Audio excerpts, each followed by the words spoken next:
Today we are talking about fourth module of advertising, which is talking all about the budget that has to be allotted in advertising.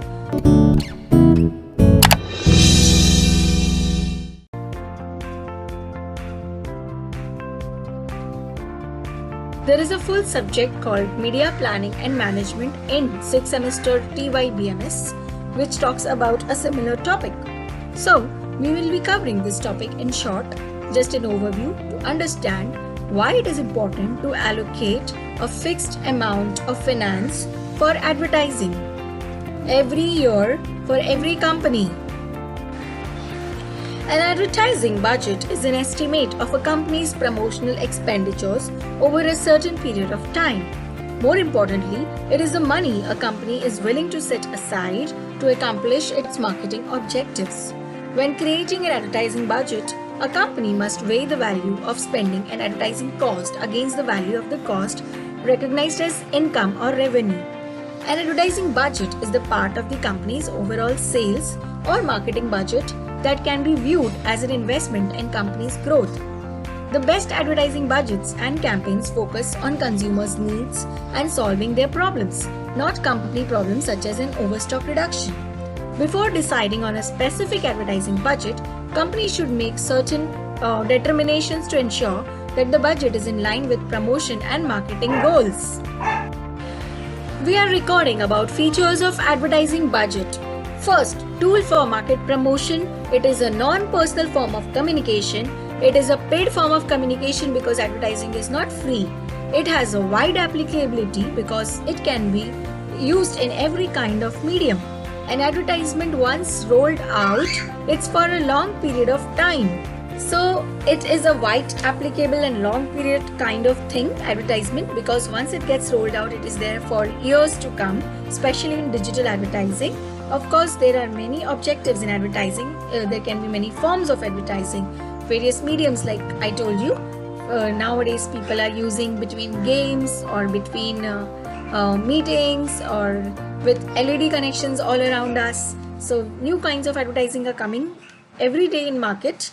Okay, it is a form of art and also understanding the psyche of the customers. It should have some element of truth and it's a one-way communication, especially the mass advertising.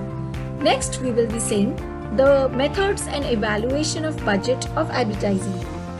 Evaluation of advertising or advertising effectiveness refers to managerial exercise aimed at relating the advertisement results, which is as per the standards of performance and objectives to access the value of advertising performance. So don't forget the term advertising performance. The evaluation exercise is also known as advertising research. It is an attempt to know whether the message designed properly has reached the greatest number of prospects at the least practical cost.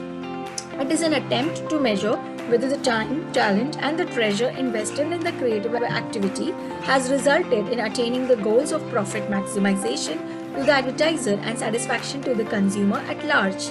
An effective evaluation is a research activity which takes some time to establish cause and effect results of advertising. Advertising is also having an effect in 5 areas. First is markets, motives, messages, media, and overall results. So I repeat, markets, motives, messages, media, and overall results. There is pre and post testing of advertisement, and we will be just going through what is this pre and post testing little bit to understand the concept. So pre-testing in advertisement is before running the advertisement to see whether the ads will be effective by allowing opportunity to detect and eliminate weakness or flaws of increases. Post-testing is done after the advertisement is run on the media, and if it is expensive, they see how much sales have increased.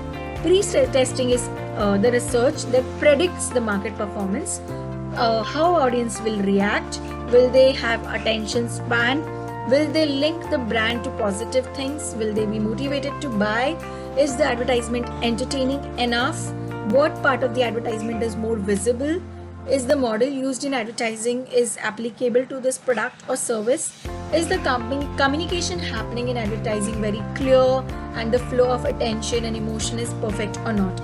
Pre-testing is also used through of course, if the pre-testing does not work out, of course the post-testing also fails. This is one thing that we need to know.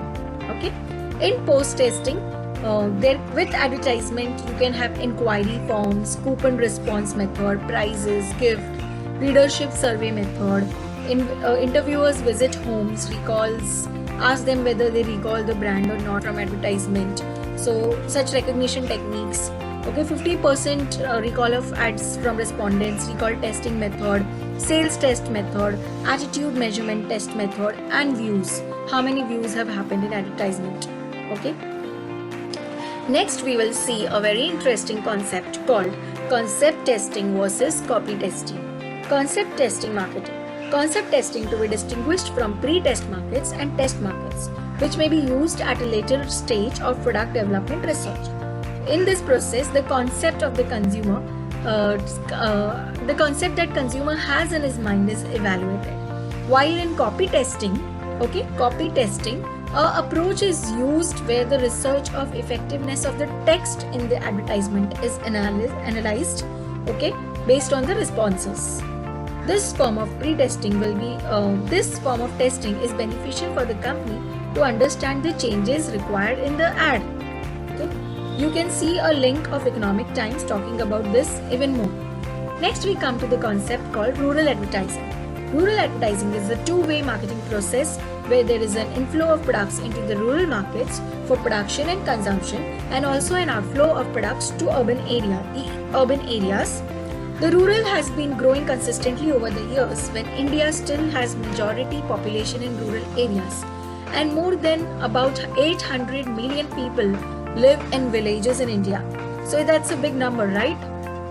The general understanding among marketeers and advertisers is that the rural population is largely uneducated, they practice agriculture for living, and are far removed from the progress of urban India. The rural economy continues to be entirely dependent on the villages of nature, but consequently their consumption and spending patterns are also linked with seasons and especially with monsoons. Now let's see what is urban advertising. Rural advertising and urban advertising are different because the types of marketing skills required is different, and of course the audience is different. Okay, urban consumers are more tech savvy, more informed, they know their marketing preferences, buying innovative products, they like buying new things, they do their research and they come, and they prefer to go to branded shops and retail outlets, and of course malls, no doubt. Okay, sales in urban environment don't require one-on-one approach. It can be viewed with suspicion. Rather, urban consumers prefer a more hands-off style since they do much of their own research beforehand.